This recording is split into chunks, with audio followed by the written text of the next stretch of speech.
Hello everyone, welcome back to our YouTube channel math academy. मैं आपकी mathematical tutor Pinky Bengal. जैसा कि आप सभी को पता है, एचएससीसी ने जो हमसे ग्राम सचिव के एग्जाम लिए थे हमारे पास 9 और 10 जनवरी को, जो हमारे पास 4 शिफ्टें हुए हमारे पास रद्द कर दिया है। ठीक है, तो हमें इससे हताश होकर नहीं, इससे हमें हमारे मोटिवेट होना है कि हमने एग्जाम दिया है तो हमें उस एग्जाम को एनालिसिस करना है कि हमारे पास कौन सा पोर्शन हमारा वीक है, किस टाइप से हमारे पास क्वेश्चन हम गलत आते हुए भी क्वेश्चन कई बार गलत कर देते हैं, हमारे पेपर में क्या कमी थी जहां हम अपने जिसके उस कमी को दूर करके हमें कुछ ऐसे एफर्ट करने चाहिए कि हम हमारे मार्क्स को इंक्रीज कर पाएँ। ठीक है, और साथ के साथ एक बात और भी है कि जो हमारे पास जो ग्राम सचिव के अगर पेपर को देखें तो हमारे पास जो मैथ का पोर्शन था, स्पेशली मैं मैथ के पोर्शन पे बात करना चाहूँगी। जो उसमें मैथ का पोर्शन था वो हमारे पास बिल्कुल लो लेवल का था, यानी कि ईजी था। ठीक है, तो हम जहाँ एक और एडवांस मैथ की प्रिपरेशन करने में जुटे हुए थे, वहाँ एचएससीसी ने हम सबको सरप्राइज देते हुए एक लो लेवल का पेपर हमारे सामने सेट किया है। ठीक है, लेकिन हम इससे हमें हताश नहीं होना है। हमारे मन में एक ये चीज़ होनी चाहिए कि हमारे पास जो एडवांस लेवल का मैथ है वो हमने कंप्लीट करके छोड़ दिया है, उसके हमें सिर्फ क्या करनी है, रिवाइज करनी है। अब ये देखो, हम ये भी नहीं कह सकते कि जो हमारे पास जो नेक्स्ट एग्जाम होंगे, जो हमारे पास पुलिस का पेपर है या अनदर एग्जाम है, उसमें हमारे पास किस लेवल का मैथ आएगा। लेकिन हमारे पास ये चीज़ एक सेफ है कि हम अगर उसमें हमारे पास टफ लेवल का या एडवांस लेवल का मैथ आएगा तो वो भी हमने कंप्लीट कर लिया है। तो अब हम जो पोर्शन पढ़ेंगे वो हम जो हमारे पास और हमारे पास टाइम है तो जो चैप्टर हमारे रह गए थे हम उनको कवर करेंगे।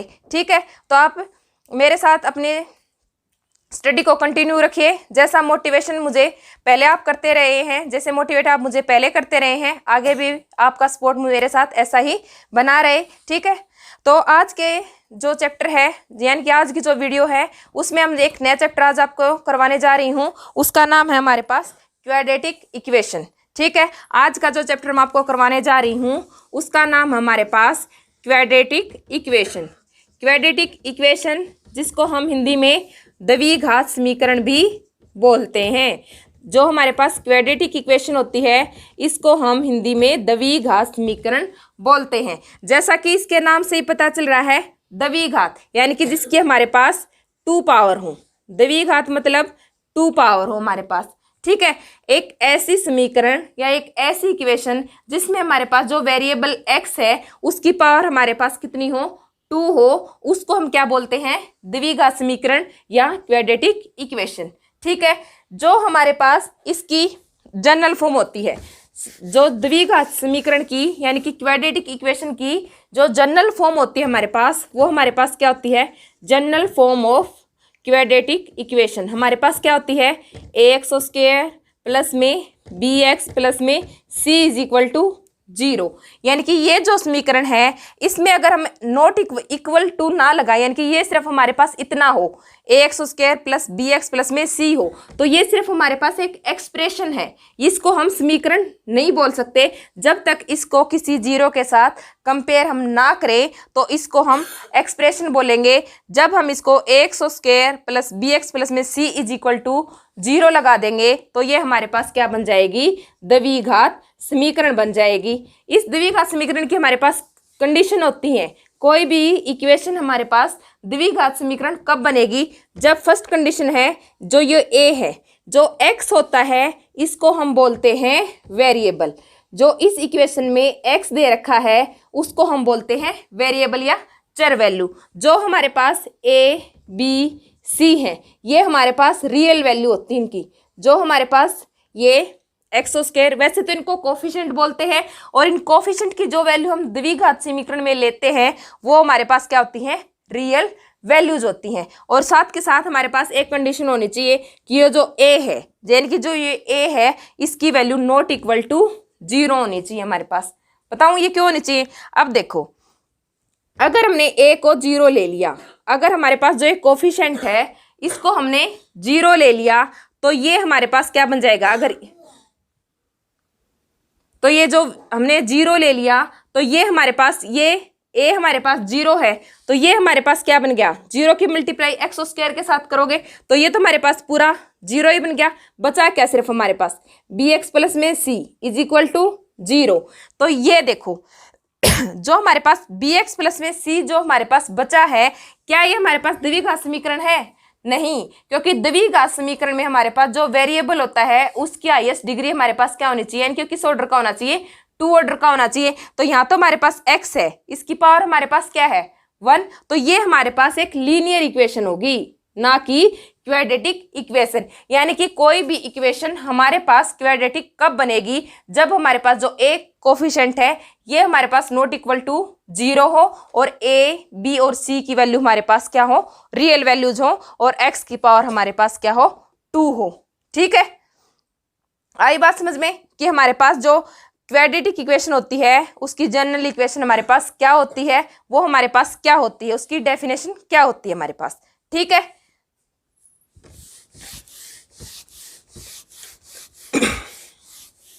तो जो नेक्स्ट हमारे पास वो मैं आपको करवा रही हूं कि जो हमारे पास किसी भी इक्वेशन के रूट क्या होते हैं।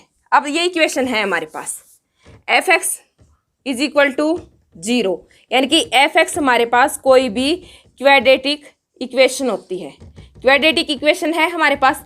अब हम इसके कोई भी वैल्यू है हमारे पास, उसको इस वैल्यू का रूट कब बोलेंगे, यानी कि हमारे पास नेक्स्ट टॉपिक है root of a quadratic equation, यानी कि द्विघात समीकरण के हल हमारे पास क्या बोलेंगे। द्विघात समीकरण है, या अगर हमारे पास द्विघात समीकरण है तो आपको पता होना चाहिए कि द्विघात समीकरण है यानी कि उसमें x की पावर 2 है, तो द्विघात समीकरण के सिर्फ हमारे पास कितने रूट हो सकते हैं, 2 रूट हो सकते हैं। यानी कि कोई भी द्विघात समीकरण है उसके हमारे पास मैक्सिमम कितने रूट हो सकते हैं, 2 रूट हो सकते हैं। ठीक है, एक बात ये पता चली गई। अब हम कोई भी वैल्यू है हमारे पास, उसको हम क्वाड्रेटिक इक्वेशन का रूट कब बोलेंगे। मान लो f(x) हमारे पास कोई भी क्वाड्रेटिक इक्वेशन है, f(x) हमारे पास क्या है, कोई भी क्वाड्रेटिक इक्वेशन है। एक वैल्यू ले ली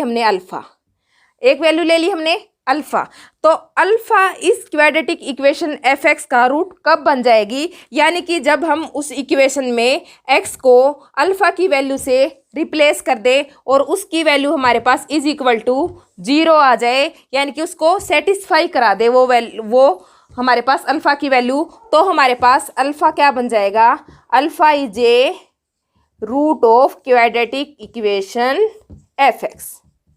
यानी कि जो हमारे पास क्वाड्रेटिक इक्वेशन f(x) थी उसमें x की वैल्यू अगर हमने अल्फा रखी और वो हमारे पास क्या वैल्यू आ गई, अल्फा रखने के बाद 0 वैल्यू आ गई, तो वो हमारे पास क्या बन जाती है, उसका रूट बन जाती है। फॉर एग्जांपल देखो, लिया f(x) हमने ले लिया x² माइनस में 4, x² हमने ले लिया, x² माइनस 4 ले लिया हमने, एग्जाम्पल के लिए बता रही हूँ। अब अगर हम इसमें x की जगह यानी कि अल्फा लें और अल्फा की वैल्यू हम 2 लें, यानी कि अल्फा की वैल्यू हम 2 लें, तो अब देखो अगर हम f(x) की जगह क्या ले लें, 2 ले लें, तो अब जब हम x की जगह 2 ले रहे हैं तो x² माइनस 4 यानी कि x की जगह हम क्या रखेंगे, 2 रखेंगे, यानी कि 2 का स्क्वायर 4 माइनस 4 क्या आ गया हमारे पास, 0 आ गया। यानी कि 2 जब हमने इस इक्वेशन f(x) में रखा और उससे हमें 0 मिल गया, तो यानी कि 2 इसका क्या हो जाएगा,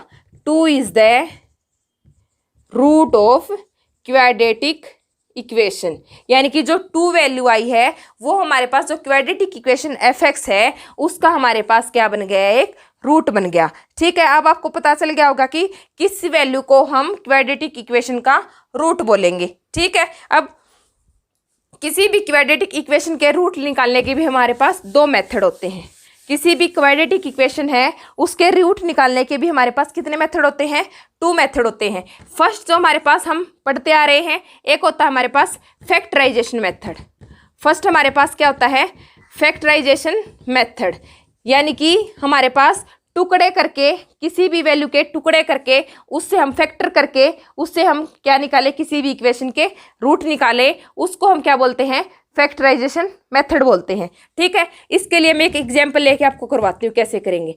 मान लो x² माइनस में x माइनस का 6 हमारे पास वैल्यू दे रखी है, यानी कि ये हमारे पास क्या है, कोई भी इक्वेशन है, जो इक्वेशन क्या है हमारे पास, x square minus x minus 6। अब यहाँ से देखो हमारे पास टुकड़े हम कैसे बनाते हैं, ये टुकड़े हमारे पास, ये ए हमारे पास इक्वेशन क्या होती है, a x square plus b x plus में सी, ये हमारे पास क्या होती है, क्वाड्रेटिक इक्वेशन होती है। तो इस इक्वेशन के हमें टुकड़े इस टाइप से लेने हैं कि अगर हम उनका जोड़ करें तो हमारे पास उसकी वैल्यू इस -x1 के इक्वल आए, और अगर उनके हम प्रोडक्ट करें तो उनका प्रोडक्ट हमारे पास क्या वैल्यू दे, -6 वैल्यू दे। ठीक है, अब यहाँ से देखो अगर हम x square -3x plus 2x ले ले और -6 इज इक्वल टू 0 आ जाए। अब देखो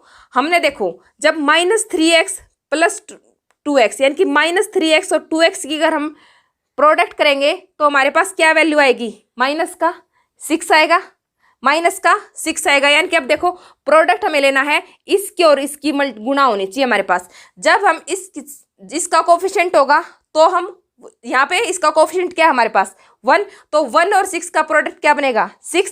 यानी कि हमें ऐसे रूट उठाने हैं कि 2 रूट हमें ऐसे लेने हैं कि यानी कि जब हम उनका प्रोडक्ट करवाएं तो हमारे पास -6 आए, और अगर हम उनके जोड़े या घटा करें तो हमारे पास ये बीच की वैल्यू आनी चाहिए हमारे पास। ठीक है, अब हमारे पास क्या आना चाहिए था, हमारे पास इक्वेशन होती है ए एक्स स्क्वायर प्लस में बी एक्स प्लस में सी। ठीक है, तो सी की वैल्यू यहाँ पे हमारे पास क्या है, -6 है। यानी कि प्रोडक्ट तो हमारे पास क्या आना चाहिए, -6 आना चाहिए, और बी की जगह हमारे पास क्या आना चाहिए, -1 आना चाहिए। ठीक है, ठीक है, अब हम ऐसे 2 रूट उठाएंगे जो हमारे पास b की वैल्यू -1 दे और c की वैल्यू -6 दे दे। ठीक है, तो वो रूट हमने ले लिए -3x प्लस में 2x, क्योंकि माइनस का x है, अगर -3x में से +2x जाएगा तो -x ही बचेगा ना। ठीक है, यानी कि इसको हम ऐसे लिख सकते हैं। अब ये देखो -3 और +2 जब हम इनका प्रोडक्ट करेंगे तो -6 ही आएगा, -6 ही आएगा। यानी कि इसको हम ऐसे तोड़ सकते हैं। ठीक है, अब देखो कॉमन क्या आ रहा है इसमें से, इन दोनों को ले लो और इन दोनों को ले लो। इसमें से कॉमन क्या आ रहा है हमारे पास x, तो x को ले लिया हमने कॉमन, x -3 बच गया। यहाँ से हमारे पास क्या कॉमन आ रहा है, 2 कॉमन आ रहा है, तो यहाँ से हमारे पास क्या बन गया, x -3 इज इक्वल टू 0। इन दोनों में से क्या कॉमन है, x -3 को अगर हम कॉमन लेंगे तो यहाँ पे हमारे पास क्या बचेगा, x प्लस में 2 इज इक्वल टू 0। ठीक है, मैं बिल्कुल खोल के आपको बता रही हूँ कि इनका प्रोडक्ट तो इन दोनों के कोफिशिएंट के प्रोडक्ट के इक्वल आना चाहिए, और इनकी घटा हमारे पास माइनस के इक्वल आनी चाहिए। अगर हमारे पास यहाँ पे प्लस का x होता तो हम +3x लेते और -2x लेते। ठीक है, आई बात समझ में। तो उसको जैसे जैसे हम हमारे आगे आपको एग्जाम्पल करवाऊंगी आपको ये चीज़ भी क्लियर होती हुई चलेंगी। ठीक है, तो यहाँ से हमारे पास अगर हमारे पास ये देखो x y is equal to 0 है, either x is equal to 0 either y is equal to 0। यहाँ से हमारे पास क्या आएगा, either x -3 is equal to 0 होगा या x प्लस में 2 इज इक्वल टू 0 होगा। यानी कि x की वैल्यू एक तो 3 आ जाएगी या x की वैल्यू -2 आ जाएगी। यानी कि जो हमारे पास क्वाड्रेटिक इक्वेशन थी, अगर हमने उसको फैक्टराइजेशन इसके फैक्टर करके हमने सोल्व किया तो इसके 2 रूट हमारे पास क्या आ गए, एक तो 3 आ गया और एक -2 आ गया। ठीक है, ये था हमारे पास फैक्टराइजेशन मेथड। ठीक है, इसी सीरीज में आज मैं इस मेथड को लेके आपको एग्जाम्पल सोल्व करवा रही हूँ। ठीक है, फैक्टराइजेशन मेथड। अब देखो अगर मान लो हमारे पास वो क्वेश्चन दे दे, क्वेश्चन क्या दे दे वो बनाते हैं। चलो 2x स्क्वायर माइनस में 4x माइनस का